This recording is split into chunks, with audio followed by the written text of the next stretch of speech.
12वीं की परीक्षा में चिल्ड्रन सीनियर सेकेंडरी स्कूल के मेधावियों का वर्चस्व। 13 मई 2025 आजमगढ़ जनपद के लब्ध प्रतिष्ठा शिक्षण संस्थान चिल्ड्रन सीनियर सेकेंडरी स्कूल ने अपने गौरवशाली इतिहास में एक और सुनहला अध्याय जोड़ दिया। केंद्रीय माध्यमिक शिक्षा परिषद नई दिल्ली द्वारा आज जारी किए गए बोर्ड के परीक्षा परिणामों में संस्थान का वर्चस्व विगत वर्षों की भांति इस वर्ष भी कायम रहा। ज्ञातव्य है कि इस वर्ष 12वीं कक्षा के लिए विद्यालय से कुल 400 विद्यार्थी पंजीकृत थे, जिनमें से 398 उत्तीर्ण हुए। इस प्रकार विद्यालय का परीक्षा फल 99.5% रहा। आर्यन गुप्ता ने 98% अंकों के साथ प्रथम, मुद्रा यादव ने 96.2% अंक लेकर द्वितीय और दिव्यांशी मिश्रा ने 96% अंक प्राप्त करके तृतीय स्थान हासिल किया। विद्यालय के 24 छात्र छात्राओं ने 90% से अधिक, 96 विद्यार्थियों ने 80% से अधिक, 209 मेधावियों ने 70 से अधिक जबकि 330 प्रतिभाशालियों ने 60% से अधिक अंक प्राप्त करके विद्यालय का सिर्फ गर्व से ऊंचा कर दिया। इसी प्रकार 10वीं कक्षा में पंजीकृत 293 विद्यार्थियों में से सभी विद्यार्थी उत्तीर्ण हुए और विद्यालय का परीक्षा फल 100% रहा। समर सिंह 97.4% अंक हासिल करके जहां पहला स्थान प्राप्त किया, वहीं अथर्व दुबे ने 97% अंकों के साथ दूसरे स्थान का और रक्षा राय 96.2% अंक प्राप्त करके तीसरे स्थान पर रहीं। विद्यालय के 34 होनहार ने 90% से अधिक अंक प्राप्त किया, जबकि 104 छात्राओं ने 80% से अधिक, 173 विद्यार्थियों ने 70 से अधिक और 226 प्रतिभाओं ने 60% से अधिक अंक प्राप्त करके सबके चेहरे पर मुस्कान ला दी। विद्यालय के प्रबंधक तंत्र ने इन परीक्षा परिणामों पर हर्ष जताया। संस्थापक प्रबंधक श्रीयुक्त बजरंग त्रिपाठी, प्रबंधक डॉक्टर कृष्ण मोहन त्रिपाठी, शैक्षिक सलाहकार श्री SP शुक्ला, उपाध्यक्ष सुनील नियति त्रिपाठी, उप प्रबंधक श्री वेदांता त्रिपाठी और प्राचार्य श्रीमती सपना सिंह ने विद्यार्थियों के साथ साथ उनके अभिभावकों और शिक्षक शिक्षाओं को भी इस सफलता पर हार्दिक बधाई दी। उन लोगों ने विद्यार्थियों के मंगलम वर्तमान के साथ साथ सुनहले भविष्य की शुभकामना की और भविष्य में इससे भी बेहतर परीक्षा परिणाम की उम्मीद जताई। सर, मेरा नाम समर है और मैं children senior secondary school Azamgarh में पढ़ता हूँ। कितना रैंक रहा इस बार आपका? सर, इस बार मेरा फर्स्ट रैंक था स्कूल में। कितना परसेंटेज रहा? सर 97.4% है। अपनी पढ़ाई आपने किस तरह से की और अपनी सफलता का श्रेय किसे देना चाहेंगे? सर, मैंने पूरे साल पढ़ाई की थी और जो है सर मैं अपने सफलता का श्रेय अपने क्लास टीचर्स को और जितने भी जो मेरे सब्जेक्ट टीचर्स थे मैं उनको देना चाहूँगा। मम्मी पापा का कैसा सपोर्ट रहा घर पे? सर, उन्होंने जो है हर चीज़ में सपोर्ट किया और जहाँ पे भी सर दिक्कत होती थी पढ़ाई में उन्होंने जो है उस चीज़ का जो है सपोर्ट किया था। और जो है आगे क्या करना? अभी तो इंटर का एग्जाम है। Yes sir. किस तरह से प्रिपरेशन करके आगे कितना अचीव करना चाहते हैं? सर आगे का सर PCB लेने का गोल है और फिर उसके बाद डॉक्टर बन के जो समाज की सेवा करना चाहता हूँ। क्या नाम हुआ? मेरा नाम अथर्व शशि दुबे है। मैं कक्षा 10वीं ब का छात्र हूँ। मैंने अभी ही 10वीं परीक्षा CBSE बोर्ड द्वारा जो कराई जाती है उसमें मैंने 97% पाए हैं।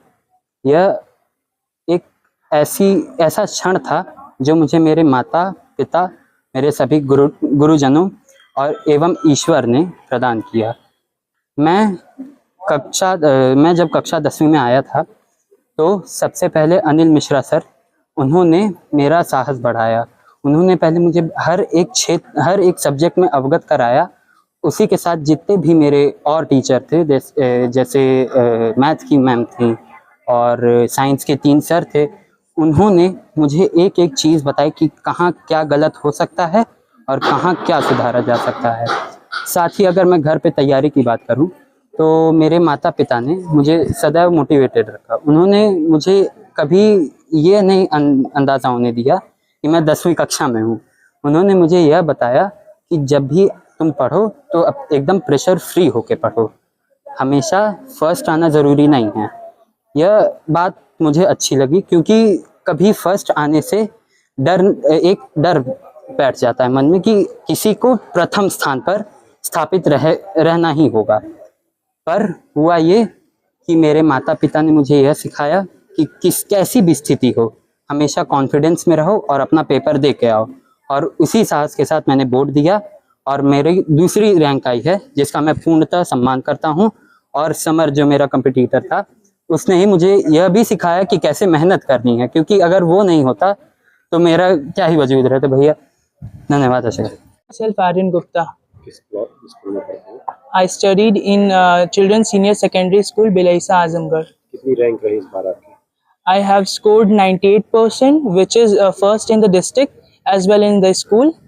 मैंने 490 अंक प्राप्त किए हैं 500 में से, और मेरे ज्योग्राफी में 100, पॉलिटिकल साइंस और फिजिकल एजुकेशन में 99, इंग्लिश में 98, हिंदी में 94 और हिस्ट्री में 93 मार्क्स। अपनी सफलता का श्रेय आप किसको देना चाहेंगे? मैं अपनी सफलता का श्रेय सबसे पहले अपने माता पिता, अपने गुरुजनों को देना चाहता हूँ, बिकॉज मैं 11वीं कक्षा में इतना अच्छा था नहीं पढ़ने में। हमारे अध्यापकों ने हमें बहुत अच्छे से, ऐसे जैसे एक पेड़ को पालते हैं माली, वैसे हमारे अध्यापकों ने हमें पोसा है और एक बीज को एक पौधा बनाया है, और आज उसी पौधे का फल हमें मिल रहा है। आप इसको देख सकते हैं। आगे का क्या लक्ष्य है? आप कहाँ जाना चाहते हैं, क्या करना चाहते हैं? मैं IAS ऑफिसर बनना चाहता हूं और अभी दिल्ली यूनिवर्सिटी में अपनी शिक्षा आगे की प्राप्त करना चाहता हूं। बताते हुए आज रिजल्ट आया, क्या कहना चाहिए? जी, मैं Sapna Singh, principal children senior secondary school, और रिज़ल्ट बच्चों का आज आ गया है 12th का और 10th का। बहुत ही अच्छा रिज़ल्ट आया है।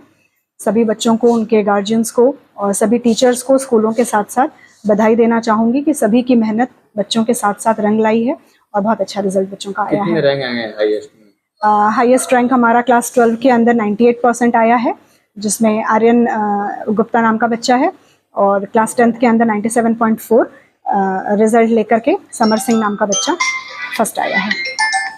जो जिन बच्चों को कम रिजल्ट आया है उन बच्चों को कैसे गाइडलाइंस करेंगे, क्या कहना चाहिए? देखिए, रिजल्ट्स के लिए सबसे ज़्यादा इम्पॉर्टेंट होता है बच्चे का डिवोशन, उसका डेडिकेशन, और उसी के साथ में लगता है डिसिप्लिन।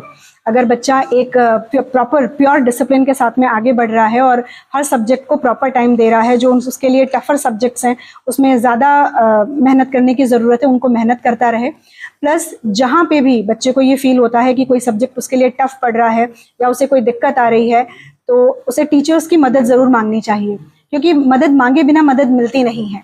तो जब तक वो टीचर को अपने आप को नोटिफाई नहीं कराएगा कि मुझे ये चीज़ समझ में नहीं आ रही है, टीचर को पता नहीं चल पाएगा। दो टीचर्स चेहरा देख करके, हाव भाव देख करके ये जान जाते हैं कि किस बच्चे को समझ नहीं आ रहा है। पर फिर भी अगर बच्चा थोड़ा सा हाथ ऊपर कर ले और क्लास में अपने आप को ये बताना शुरू करे कि मुझे यहाँ तकलीफ है, मुझे हेल्प की जाए, तो टीचर्स उसको ज़्यादा हेल्प कर पाएंगे। और बेस्ट टीचर्स की तो प्रैक्टिसेस ही ऐसी होती हैं कि एक चीज़ बच्चा अगर एक बार में ना समझे तो 10 बार में उसको समझाया जाए। तो इस तरह से उन बच्चों को कहना चाहूँगी कि रेगुलर प्रैक्टिस करें। किसी तरह की ऑनलाइन कोचिंग व्यवस्था में अपने आप को बिजी ना करें बच्चे, क्योंकि ऑनलाइन व्यवस्थाएं आपको 100% सेटिस्फैक्शन जो समझने का होता है वो नहीं दे पाती हैं। बेस्ट पॉसिबल होता है कि अगर टीचर की गाइडेंस में बच्चा सेल्फ स्टडी करे तो ज़्यादा बेटर रिजल्ट्स ला सकता है। गार्जियनों को क्या कहना चाहेंगे? गार्डियंस को यही कहना चाहूँगी कि स्कूल का साथ बना करके रखें, अपने स्कूल से बच्चे का फीडबैक लेते रहें, क्या कमियां आ रही हैं उस पर वर्क करते रहें, और बच्चे के साथ में एक टाइम टेबल के ऊपर उनको वर्क कराते रहें। अगर टाइम टेबल बच्चा 100% फॉलो करता है, टीचर की और स्कूल की साथ साथ मेहनत चलती है, तो बच्चा और ज़्यादा अच्छा रिजल्ट निकाल सकता है।